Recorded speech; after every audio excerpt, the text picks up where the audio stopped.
ನೋಡ್ರಿ ವಿದ್ಯಾರ್ಥಿಗಳೇ, ಪರೀಕ್ಷೆ ಮಾಡ್ರಿ. ಗಣಿತಗಳನ್ನು ಬಹಳ ಲಕ್ಷ ಕೊಟ್ಟು ನೋಡಬೇಕು. ಇವುಗಳಲ್ಲಿ ಯಾವ ಭಿನ್ನ ರಾಶಿಯು ಮಿಕ್ಕ ಮೂರಕ್ಕೆ ಸಮ ಅಲ್ಲ.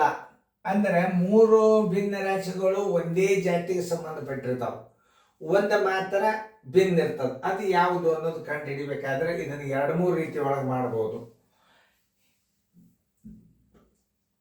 ನೋಡ್ರಿ, ನಾನು ಲಕ್ಷ ಕೊಟ್ಟು ಹೇಳ್ತೇನೆ, ನೀವು ನೋಡ್ರಿ. ಇದು 4-5 ಅಂಶ, ಇದನ್ನ ಇಟ್ಟು ಬಿಡ್ರಿ. ಈ 4-5 ಅಂಶ ಇಡ್ರಿ, ಇದನ್ನು ಇಟ್ರೆ ಬಿ ತಗೋರಿ. ಬಿ ಅನ್ನ 9-15 ಅಂಶ ಇಡ್ರಿ. ಇದನ್ನು ಕನಿಷ್ಠ ರೂಪಕ್ಕೆ ತೊಗೊಂಡು ಬರ್ರಿ. 3 3 9, 3 5 15. ಇದರದ್ದು ಎಷ್ಟು ಬಂತು? 3-5 ಅಂಶ ಬಂತು. ಇನ್ನು ಮೂರನೇದ್ದು ತಗೋರಿ, ಸಿ. ಇದು ಹೆಂಗಾದ್ರೂ 3-5 ಅಂಶ ಅದ, ಬಿಡ್ರಿ. ಇದು ಡಿ ತಗೋರಿ. ಡಿ ಏನದ ನೋಡ್ರಿ, 6-10 ಅಂಶ ಅದ. 6-10 ಅಂಶ ಅದ ಅಂದ್ರೆ 2 5 2 3. ಇದ್ರದ್ದು ಎಷ್ಟು ಬಂತು ಉತ್ತರ? ಕನಿಷ್ಠ ರೂಪಕ್ಕೆ ತಂದ್ರೆ 3-5 ಅಂಶ ಬಂತು. ಅಂದ್ರೆ 3-5 ಅಂಶದ ಸಮಾನ ಭಿನ್ನ ರಾಶಿಗಳು. ಇದರ ಸಮಾನ ಭಿನ್ನ ರಾಶಿಗಳು ಇವು ಮೂರು ಏನಾಗ್ತಾವ? ಒಂದೇ ಸಜಾತಿ ಆಗ್ತಾವ. ಇದು ಒಂದು ಮಾತ್ರ ವಿಜಾತಿ ಆಗ್ತದೆ. ಉತ್ತರ ಸಂಖ್ಯೆ ಇದು 4-5 ಅಂಶ ಬಂತು.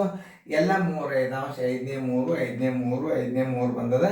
ಇದು ಭಿನ್ನ ಆಗ್ತದೆ. ಉತ್ತರ ಸಂಖ್ಯೆ ಎ. ನೋಟ್ ಅಂದ್ರೆ ಇವೆಲ್ಲ ಏನು ಕನಿಷ್ಠ ರೂಪಕ್ಕೆ ತಂದ್ರೆ 3-5 ಅಂಶ ಬರ್ತಾವ. ಇದು ಬರೋದಲ್ಲ, ಅದಕ್ಕೆ ಇದು ಭಿನ್ನವಾಗ್ಯದ ಅಂತ ನೀವು ಕಂಡುಹಿಡಿಬೇಕು. ಮತ್ತೆ ಇನ್ನೊಂದು ರೀತಿ ಒಳಗೊಂದು ಮಾಡ್ಬೋದು ನೀವು. ಇವೆಲ್ಲ ಏನಾಗ್ತಾವಂದ್ರೆ ಇವು ಶೇಕಡ 60 ಬರ್ತದೆ. ಇದ್ರದ್ದು 60 ಬರ್ತದೆ, ಇದ್ರದ್ದು 60 ಬರ್ತದೆ, ಇದ್ರದ್ದು 60 ಬರ್ತದೆ. ಇದು ಶೇಕಡ 80 ಬರ್ತದೆ. ಕನಿಷ್ಠ ರೂಪಕ್ಕೆ ತಂದಾಗ ನೀವು ಶೇಕಡ ಮಾಡಬೇಕು. ಏನು ಕನಿಷ್ಠ ರೂಪಕ್ಕೆ ತಂದಾಗ ಏನು ಮಾಡಬೇಕು? ಇದನ್ನ ನೋಡ್ರಿ, ಇದನ್ನ ಶೇಕಡ ಮಾಡ್ರಿ. ಇದು ಎ ಏನಾಗ್ತದೆ? 80% ಆಗ್ತದೆ ಇಲ್ಲೋ ನೋಡ್ರಿ. ಎ 80% ಆಗ್ತದಿಲ್ಲ, ನೀವೇ ನೋಡಿ. 5 20 100, 24 80. ಆಮೇಲೆ ಇದನ್ನ ನೋಡ್ರಿ, 5 ಬಿ. ಬಿ ಏನದ? 100ಕ್ಕೆ 5ರಲ್ಲಿ ಭಾಗಿಸ್ರಿ, 23 60% ಆಯ್ತು. ಸಿ ನೋಡ್ರಿ, ಅದು 3-5 ಅಂಶ ಅದ, ಅದು 60%ನೇ ಆಯ್ತು. ಡಿ ನೋಡ್ರಿ, ಅದು 60%ನೇ ಆಯ್ತು. ಶೇಕಡದಾಗ ನೋಡಿದ್ರೆ ಸದ್ಯಕ್ಕೆ 80% ಎ ಆಗ್ಯದ. ಅಂದ್ರೆ ಭಿನ್ನಾಂಶ ಅದು 4-5 ಅಂಶ ವಿಜಾತಿ ಆಗ್ತದ. 4-5 ಅಂಶ ಏನು ವಿಜಾತಿ ಆಗ್ತದ ಅಂತ ತಿಳ್ಕೊಬೇಕು. ಹಿಂಗೆ ಉತ್ತರ ಕಂಡು ಹಿಡಿಬೇಕು. ಭಾಳ ಕಲಿ, ಎಷ್ಟು ನಮೂನೆನೋ ಕಂಡು ಹಿಡಿಬೋದು. ದಶಮಾಂಶ ಮಾಡಿ ನೋಡಿದ್ರು ಬೇರೆನೇ ಬರ್ತದೆ ಅದು. ಇನ್ನೊಂದು ರೀತಿ ಒಳಗೆ ಇದನ್ನು ತೋರಿಸ್ಬೋದು. ಇದನ್ನ ದಶಮಾಂಶ ಮಾಡ್ರಿ, ನೀವೇ ನೋಡ್ರಿ ಎಷ್ಟು ಮಜಾ ಅದ. ನೋಡು, ಒಂದು ಊರಿಗೆ 108 ದಾರಿ ಅಂತ. ಒಂದು ಊರಿಗೆ ಹೋಗ್ಬೇಕಾದ್ರೆ ಬೆಕ್ಕದೂರಿಂದ ಬಿಜಾಪುರದಿಂದನೂ ಬರ್ತದ, ಆ ಕಡೆ ಗುಲ್ಬರ್ಗಾದಿಂದ ಬರ್ತದ, ಸಿಂದಗಿದಿಂದ ಬರ್ತದ, ಇಂಡಿದಿಂದ ಬರ್ತದ. ಹೆಂಗೆ ಒಂದು ಕೇಂದ್ರ ಸೆಂಟ್ರಕ್ಕೆ ಒಂದು ಊರಿಗೆ 108 ದಾರಿಗಳು ಉಂಟು. ಹಂಗೆ ಗಣಿತಗಳನ್ನು ಉತ್ತರ ತೆಗಿಬೇಕಾದ್ರೆ ನೀವು ಸಾಕಷ್ಟು ರೀತಿ ಒಳಗೆ ಇದನ್ನು ದಶಮಾಂಶ ಮಾಡ್ಕೊರಿ.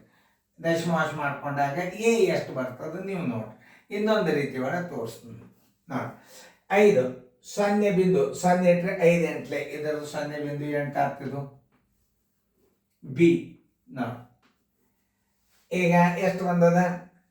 5 6 30 ನೋಡ್ರಿ. ಯಾಕಂದ್ರೆ ಬಿಂದು ಕೊಡ್ರಿ. 0 5 6 30 ನೋಡ್ರಿ. ಸಿ ಅದು 0.6.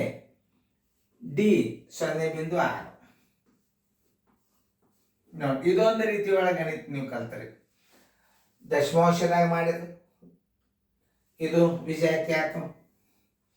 ಶೇಕಡಾದಾಗ ಮಾಡಿದ್ರೆ ಇದು ವಿಜಾತಿ ಆಯ್ತು. ಕನಿಷ್ಠ ರೂಪಕ್ಕೆ ತಂದಾಗ ಇದು ವಿಜಾತಿ ಆಯ್ತು. ನೋಡ್ರಿ, ಒಂದೇ ಗಣಿತನ್ನ ಎಷ್ಟು ರೀತಿಯೊಳಗೆ ನಾವು ಮಾಡ್ಬೋದು. ಇಷ್ಟು ರೀತಿ ನೀವು ಗಣಿತ ಕಲ್ತಂಗ ಕಲೀರಿ. ನೀವು ಶಾಣ್ಯಾರಾಗ್ರಿ. ಹೊಸ ರೀತಿ ಗಣಿತಗಳನ್ನು ಕಲಿಯೋದರಿಂದ ಏನಾಗ್ತದೆ? ಸಡನ್ ಆಗಿ ಒಂದು ದಶಮಾಂಶ ಕೊಡ್ತಾನ, ಒಂದು ಭಿನ್ನ ರಾಶಿ ಒಳಗೆ ಕೊಡ್ತಾನ, ಒಂದು ಶೇಕಡಾದಾಗ ಕೊಡ್ತಾನ. ಯಾವುದು ಸಮನಾದದ್ದು ಅಂತ ಕೇಳಿದಾಗ ನಿಮಗೆ ಮಾಡ್ಲಿಕ್ಕೆ ಒಂದು ಬೇಸಿಕ್ ಸಿಗ್ತದೆ. ಎಷ್ಟು ನಮೂನೆ ನಾ ಗಣಿತ ತಿಳಿಸೋನು ಚೆನ್ನಾಗಿ ನೋಡ್ರಿ. ಈಗ ನಿಜವಾಗಿಯೂ ಇದನ್ನು ಕನಿಷ್ಠ ರೂಪಕ್ಕೆ ತಂದಿಂದ ಎಲ್ಲ ಥರದ ಸಮಾನ ಭಿನ್ನ ರಾಶಿ ಅವ. ಇದು ಸಮಾನ 1 2 3, ಇದು 4-5 ವರ್ಷಕ್ಕೆ ಉತ್ತರ ಹೊರಗೆ ಬಂತು. ಉತ್ತರ ನೋಡಿ ಚೆಂದಂಗೆ ಫೇರ್ದಾಗ ಬರ್ಕೊಡ್ರಿ.